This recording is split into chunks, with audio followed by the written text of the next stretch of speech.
Hi, this is Todd Baker, and welcome to another edition of The Prosperous Agent.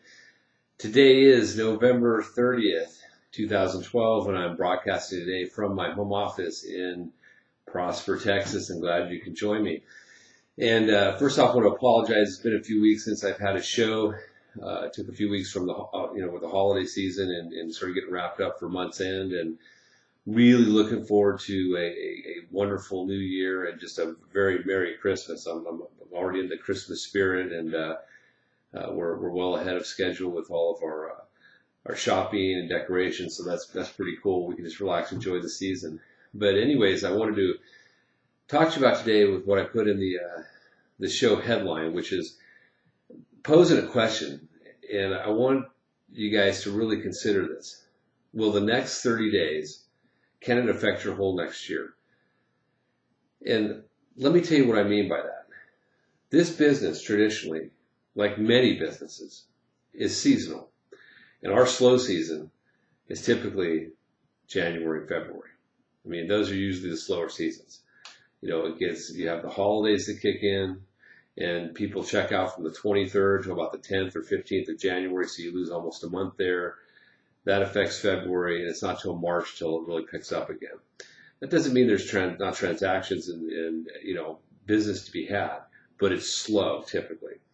Now, I had another business that I've owned several businesses, and one of them, same thing, it was always slow around the holidays. So one year I said, you know what? I'm going to triple my advertising. I'm going to do contrary to what everyone else is doing. Like, everyone will pull off the radio because, there's no point of advertising. And I said, great. Spots were cheaper. I'll buy 3 times the ads. And I finally solved the problem. It didn't mean we made more than we normally made, but we maintained. And that was the solution. And so here's what you want to do.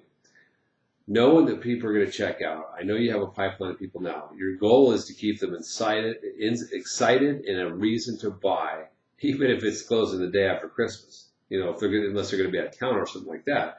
But literally, we're only going to take a break for Christmas Eve, Christmas Day kind of attitude, Christmas Eve, Christmas Day, or New Year's Eve, New Year's Day. But you want them to be hot and keep that buying temperature up. Anything can happen.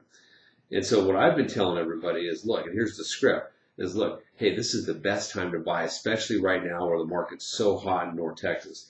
The good news is that there will be fewer buyers in the market over the next 60 days. So that means there'll be less pressure. We're going to be able to negotiate the deal the way we want it structured easier, and you're not going to get into as many multiple offer situations. And so you want to promote that. This is the great time to buy a house, and make sure you're telling every one of your prospects about that. So that's the first thing I want to talk to you about. The second thing is going to give you a couple marketing ideas for the month of December. Okay, just simple little ideas, but I think you'll like them. One of them is take and go buy yourself small boxes of chocolate, just something simple, okay, and deliver them to all your sphere of influence. All of them. Anyone that's referred you business, anyone that's in your sphere, just go by and deliver them a nice little box of chocolate, okay? Then what I want you to do is calendar 1 week after that and call every one of them, and you're going to thank them. A simple thank you. It's not about your business. It's not about asking for anything. It's just, hey, thank you for what you've done for me this year. Joy to have you in my life. Let me tell you guys, 2 years ago, I did not get my Christmas cards out that I normally send to my client database. I just didn't get them out in time. By the time it was busy. By the time I got around to it, I started doing the math, like, wow, these aren't going to get out in time. What am I going to do? So I decided, you know what? I'm going to call every single one of my clients. And I have a big database. I'm talking like over 1,000 people in my database. There's a lot of phone calls. And I literally took me almost 4 days. And partway into it, I thought, well, I should have just sent the Christmas cards. But let me tell you what happened. I ended up with like 6 transactions out of that. And all I did was call to say, hey, it's Todd Baker. How are you? I wanted to wish you a Merry Christmas and a Happy New Year. Just thinking of you, and I'm happy you're part of my life. That's all I said. And people would call me back or hey, great to hear from you. And it was all about, hey, what's going on? I never asked for business once. And yet, about 6 times, might have been 7, I literally would say, hey, listen, I'd like to refinance my house. Or, my son's looking to buy. Something like that. So giving in order to receive is a big deal. So you want to give this Christmas season, right? Give some chocolate, give a thank you, give of your time. Express the gratitude to those in your life that have helped you be a success. And then next thing I wanted to briefly talk about is a little note here I had on the business plan. Such an important time right now to be actually building a business plan, working on your business plan, linking the business plan into action steps that are going to lead to the results that you want. You should be able to mathematically induce success. In fact, this is a great quote. One of my mentors, as far as I know, coined this phrase. Success can be mathematically induced. So it starts with, here's your goal. You work your way backwards to what are the action steps, and then how are you going to implement it daily, and who's your accountability partner. I'm available to be your accountability partner. Just give me a call. And it's not a big deal. It's like maybe a 5 or 10 minute, a week thing just to make sure you're on track. Someone else holding you accountable to, hey, are you doing what you're supposed to do? The action is where it's at. And I'm going to wrap up with a success story this week about taking action. There's 2 offices that we work with. One office and then one team, actually. It's a large team where we do internet marketing. And I'm on the rotation for internet leads.